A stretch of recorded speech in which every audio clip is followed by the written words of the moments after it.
Hey everybody. How's it going? Yeah, we're having a live stream tonight. I can't even believe it myself.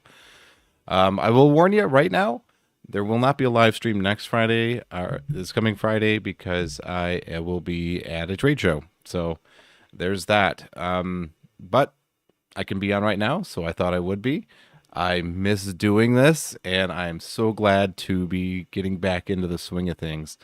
Thank you, everyone, for I saw Moon Eater put a message out saying sorry you couldn't make the stream, but best wishes to you if you watch this later. Wake up, big hands! It's stream time.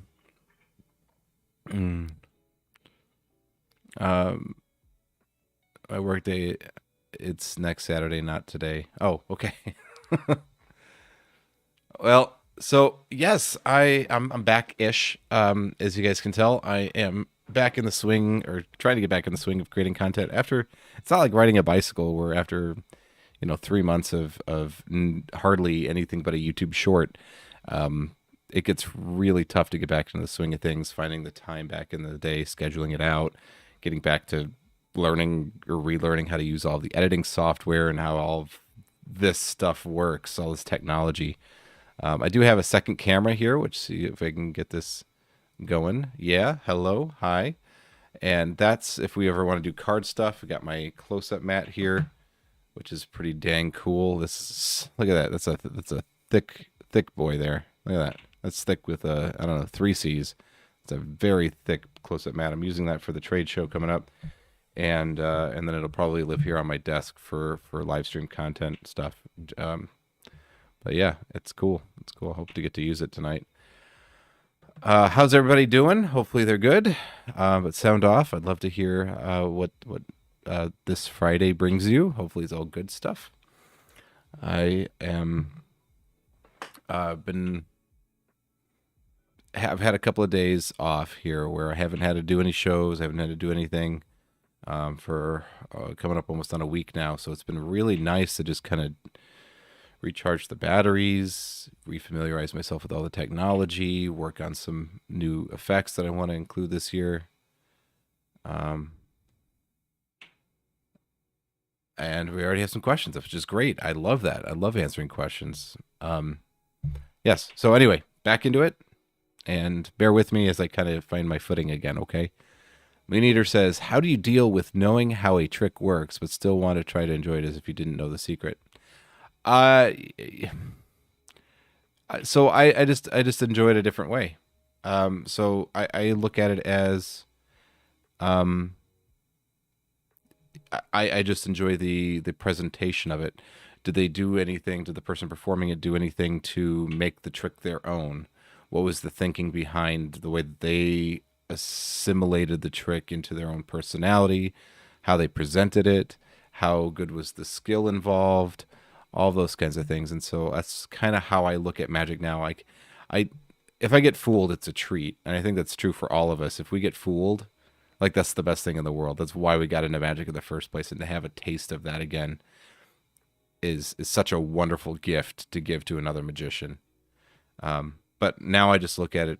I appreciate it from a technical perspective now, um, artistic and technical perspective. So that's my thoughts on it. On a tangentially kind of related note, I I've put a lot of thought into the way that I talk to people and interact with people when I'm out performing, and sometimes, laymen will ask me, "Well, did you see that guy on TV do this thing? Do you know how he does that?" And it's the thing is, I think the best answer there is just no, I have no idea. Isn't that amazing?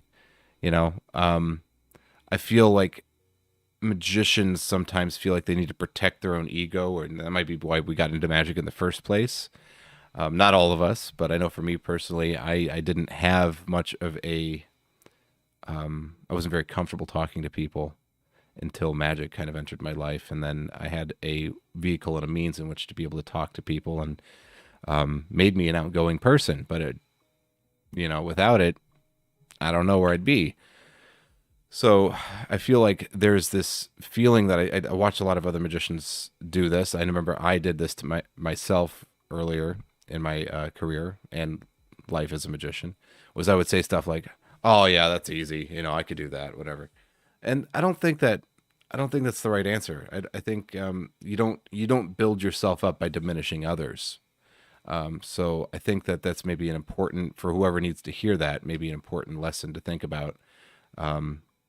Share in the joy, and it's okay to say you don't know, even if you do know, especially if you do know, because we're supposed to be keeping secrets, right, guys? So just be like, yeah, no, isn't that wild? I saw that the other day. I thought that was the coolest thing. I have no idea. Or whatever works for you. But like, I would not push other people down to try to elevate yourself because it doesn't actually work. So, just a thought. So some things I wanted to talk about tonight is some new magic that I'm doing, and I want to. I'm looking for the deck of cards. I need a deck of cards, so I might need to excuse myself for a moment to go find one. But speak amongst yourselves. The Holy Roman Empire is neither holy nor Roman nor an empire. Discuss, and I will be back in 2 shakes of a lamb's tail.